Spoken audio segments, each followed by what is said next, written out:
maze gusohoka harabaho rimwe na rimwe imyidogo y'abaririmbyi uko si bose bikunda ko tubashira muri mix wasizemwo ego mugabo bamaze gutahura yuko ndabikora mu maparti menshi barabonye yuko bishoboka ko umwe ashobora gushikirwa yaba yakoze igikorwa cyiza guruka muzetu wa shefaya nataga sono musi no kugara sheri nimbo ndindiriye sintaha ndi kumwe n'abatabura amafaranga guruka muzetu wa shefaya nataga sono musi no kugara playlist ugasanga habaye ikibazo cy'ushiramwe niyo udashiramwe ko zose ziba zaryoshe ziba zimeze neza hacajamo ikintu rero cyo kwitondera cyane playlist. Aha, ni iki wishimira kuri volume ya mbere, ni iki wishimira kuri volume y'icenda, niyo intambwe umaze kugera ko kuri wewe uno munsi?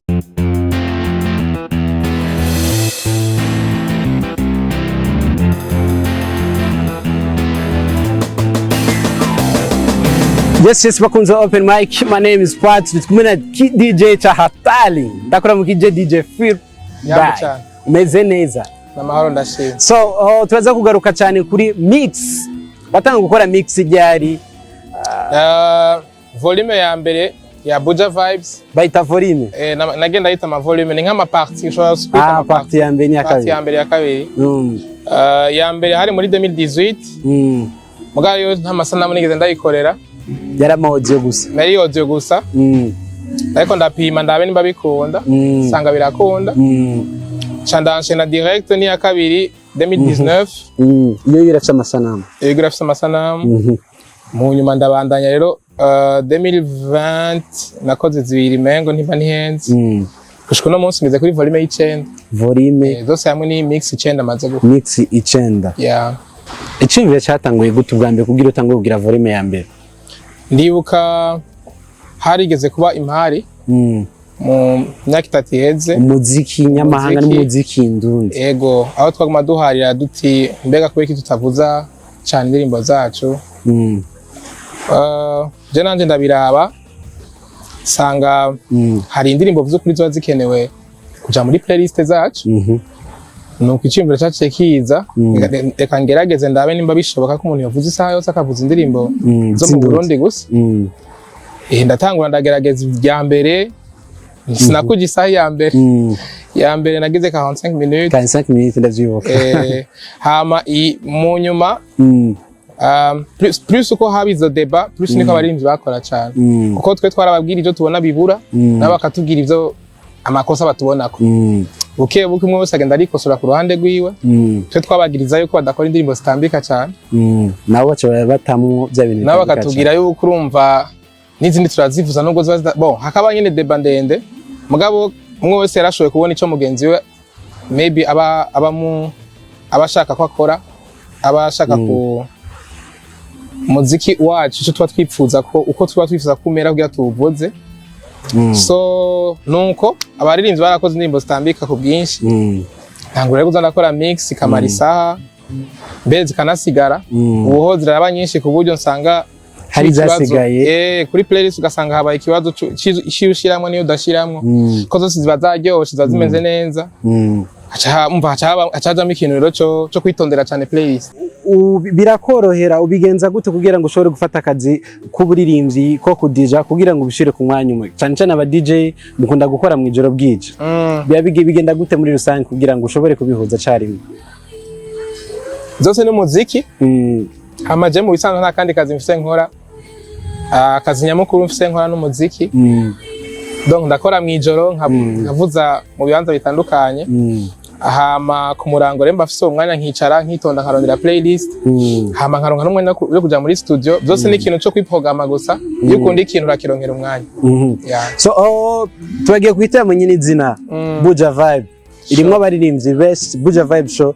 Izoba itariki 4 kuri World Beach igihe cy'isaha izoba guhera 15h gushika amasaha kugeza tutabizi donc c'est le 3 novembre kuri World Beach ngaha nyene nahaberetse ikibanza mwakibonye abonye ko ikibanza cagutse kandi ciza kimeze neza ego hama zo ari vendredi ukwinjira n'amafaranga ticket simple n'ibihumbi 10 amatike VIP ni 20000 rero ari difference iyahe kuri ticket simple na VIP nuko nyene uvyumva ticket simple urumva uri mu kibanza gisanzwe hama ikibanza c'iteka kuko bivuga neza mu Kirundi iyo 20000 ngani baza kurisha ikibanza c'iteka barimo no gusupportinga hose igikorwa hama nzo ndi kumwe n'abagenzanje muri Runtowndjs murazi ko atacu nokora ntari kumwe na Runtowndjs ni famille ni team so ndi kumwe bose n'abaririmbyi benshi batandukanye abaririmbyi muzi ko baririmbanye indirimbo abaririmbyi bose mwabonye baririmbanye na Philbyte azoba ari hano kudushikira n'abandi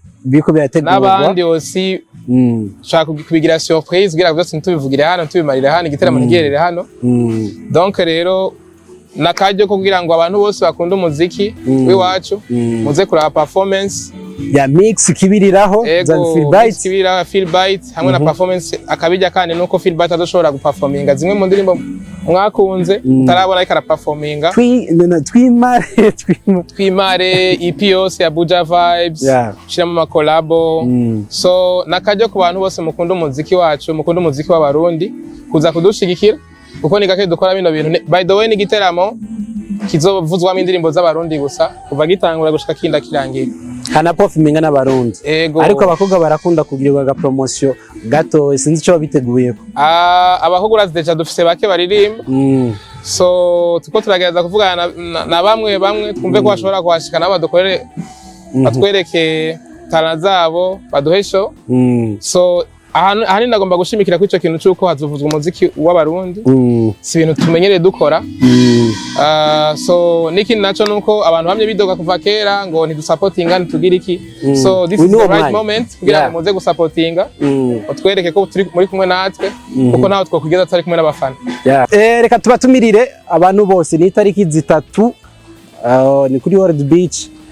ari ibintu bimeze neza kwinjira zo bari 15 gushikaho tutazomenyera mu gutaha umva zo bari Buja Vibe zo birimwo abantu bo muri entertainment yaba journaliste aba MC abaririmbyi umuntu wese entertainment n'umuntu umukunzi wa entertainment bose baratumye bimeze neza cyane so reka dutumirira abo bantu badoze uwo munsi twiryoherererwe karibu cyane Jenzo Bandi Show Dj-Philbyte Runtowndjs le 3 novembre World Beach ndasubiye kandi kubibutsa amatike simple ni 10000 VIP ni 20000 VIP harimo no gusupportinga nkuko nabivuze hama nkuko mubibona ikibanza kirigado turabarindiriye Jevre mubwi wanje ndi tayari umufana wese wa Dj-Philbyte uwo munsi nzokwifotoza n'abafana banje nzobaririmbira nzobamixira nzokora byose narigera nkora nico ndiko kajyo nzoba ndose nanje ibindi abari biteramo mba natumiwemo mugabo ngaha ni igiteramo musaza bari umwanya wawe bari umwanya wanje na timu yanje